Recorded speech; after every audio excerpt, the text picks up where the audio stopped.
Alright, hey YouTube, doing another video, finally. Uh, Notice this is a little bit different setup than normal. I got a tripod in, finally. I think I mentioned that in another video. So I'm hoping to get some more videos out with it and doing some different stuff, and hopefully getting to some shooting videos eventually down the road.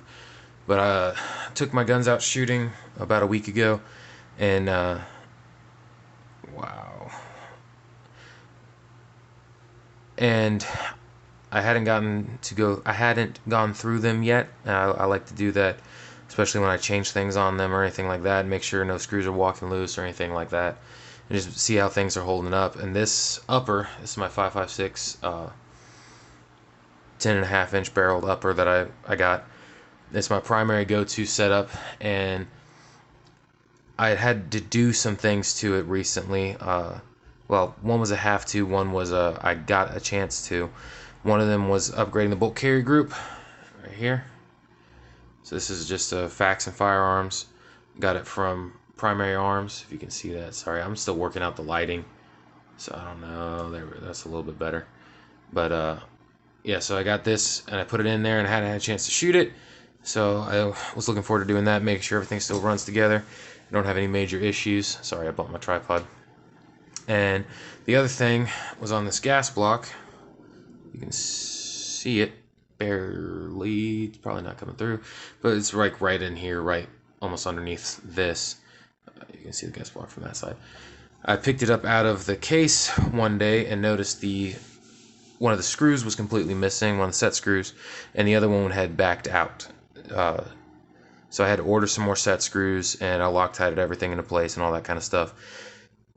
Because I just hadn't done that before, I didn't think about it. I knew about it, but I didn't think about it when I was going through the gun as I was setting it up. So I had to fix that, so I wanted to try that out and see how that was running. I got a chance. There's a guy out there who had a registered full auto lower, and I got to run this setup on that and make sure everything was good. It held together pretty good. The one thing, as I was going through it, cleaning it up and everything, see that screw right there? That one, it wasn't that far out, but it started backing out. It was still definitely in, but it was loose. And so I pulled that out. I didn't even realize it had that set screw there, but I pulled that out and put some Loctite on it and tightened it back down. I just wanted to show you, not me doing it, obviously. Everybody should know how to tighten a screw. But just the little things that you may not think about, regardless of who makes your upper and all that kind of stuff. You want to check this stuff. Any company can make a lemon. Cars, trucks, guns, doesn't matter. No matter how good the company or how good the reputation, you always want to double check that yours is good. So take it out, shoot it, verify that everything works as it should, and just do your due diligence. Be good with your equipment, both in using it and honestly in maintaining it. I've heard a lot of guys talk about not liking to build guns because they equate it to like NASCAR. They're the driver, not the mechanics. And I do understand that, and I don't disagree. What I would say is everyone should have enough knowledge of the weapons that they have and that they plan to use in worst case scenarios and all that kind of stuff to keep it running until they can get someone better. Just like your basic medical skills. You want to know as much as you can so that you can be as big of an asset as you can until someone better gets there.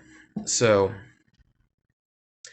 just with that in mind, know your equipment. Do your due diligence.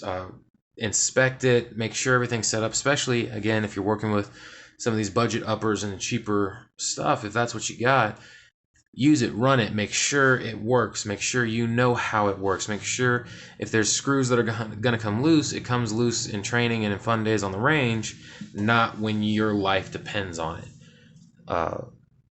Everything I got is budget. That's how it started life. Some of it's been heavily upgraded and modified from there, except for my M&Ps. Those are pretty squared away to start with. But everything I've got is less expensive because I just don't have the money. Sorry, I hit the tripod again. I just don't have the money to get better equipment right now. I'm working on it. I'm putting some things in place, looking for jobs and stuff that will afford me the opportunity to have better equipment and to take more training and stuff like that. But where I currently sit, I just don't have access to it. So I'm making do with what I got and making sure that it's as squared away.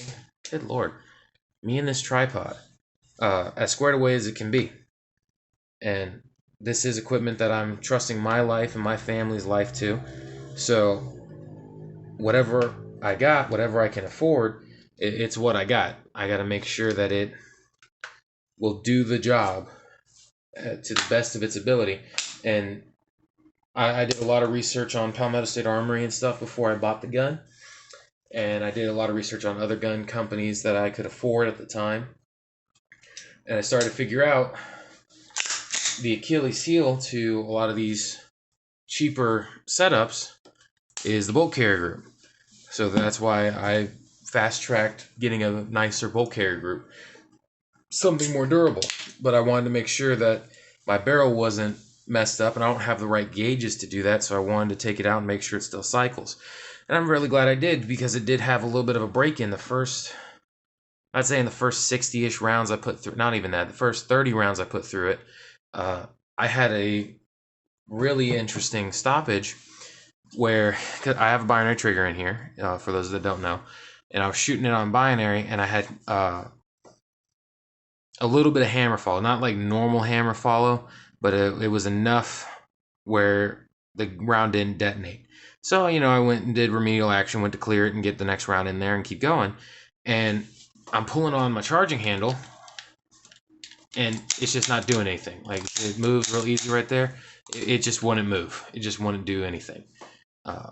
So I actually wound up I tried to mortar it. That didn't work.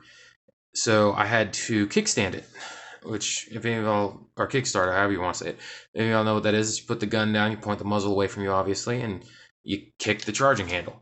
That's one of the reasons I'm very glad I put this charging handle on here. This is a BCM Gunfighter A&B charging handle, and I love it. I spent a lot more money than I wanted to on it, because at the time it was a bit of a stretch to afford it, but I love it. I love that it's as beefy as it is. It was, I want to say when I bought it, it was around $100, which, like I said, not making a lot of money. That's a good bit of money to drop in a charging handle. I mean, for reference, I got the BCG for $160. I caught it on a sale around Christmas time, but it was worth it to me because I broke the charging handle that came in the gun, and I wanted to make sure the gun's as good as it could be. And at the time, I was still learning about some of the shortcomings of PSA with the bolt carrier groups and stuff like that. And even like that, the bolt carrier groups, what I've heard and what I've seen is they're good at least to 2,500 rounds, 2,500 rounds. Mine was a little bit over that, and so it was, in my opinion, getting a little bit closer to the end of its life for what it was meant to be. And so I wanted something to replace it. I didn't want to just throw another $70 bolt carrier group in there. I wanted to get something nicer, so I did some looking and some digging, and I was about to buy a bolt carrier group that was actually a little bit more expensive at the time. But I saw this one, which was the same retail price as that other one, but it was on sale. So I took that one. I did some research into it before I bought it, obviously, and it looked like it was going to meet all my needs, and so far it has. It held up to full auto fire and the binary fire, and just a day of dumping ammo through it, just kind of heating it up and seeing what it does. And it did great. I'm very pleased with it. And even looking in the interior when I was doing my preliminaries of the gun just a minute ago before I turned the camera on, it's holding up great. No signs of wear where there shouldn't be any, no signs of excess wear where there should be wear, all that good stuff that you don't want to see, or all that stuff you don't want to see in a bolt carrier group up or anything like that wasn't there. Same thing with the gas blocks. Since I got those in there, torqued them down, and had the Loctite and stuff on there, no issues with that. It doesn't move. It's properly seated now. I'm not getting the carbon blowout that I was. I used to get a little ring coming out the edge of the handle. So it's all working together really well. I'm really happy with the setup right now. When money allows, I'll probably get something nicer and a little bit more durable. But I am very pleased with what I got right now and how it's working. And like I said, I trust my life to it, and I trust my family's life to it. And this isn't a resounding endorsement of PSA. This is a reminder to vet your equipment. No matter whose name is on it, what name is on it, who put it together, or anything, you do your due diligence and make sure you're squared away. Especially, if you watch any of my other videos, if you're a man, if you're a Christian, it's your responsibility to be prepared to take care of you and your family. And how are you going to do that if you don't know if your equipment works, if you don't know if your equipment's good to go, if you don't have the equipment you need? I was talking with a buddy of mine just last weekend about that. He has a gun, he has a holster, he has knives and lights and tools and stuff, but he never has it with him. So I straight up told him, I was like, how are you supposed to be a good man if you're not capable of handling anything? Like, he just has to step to the side and let someone else take care of it. How is he supposed to take care of his family and his people if he doesn't know how to use his equipment? So we've been working on that, and seeing growth in that, which is really cool. But do your due diligence, be a man, own your own stuff, take care of your own stuff. Don't go into debt. Be smart. And there is a limit, there is a point where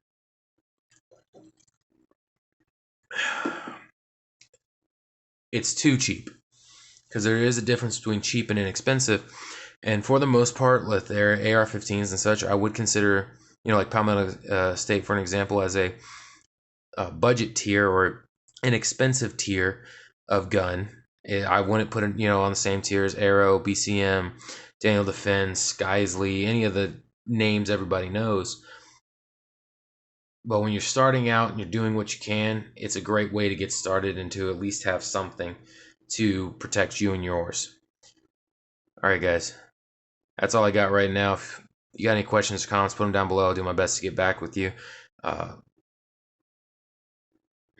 Be easy. Go with God. Peace.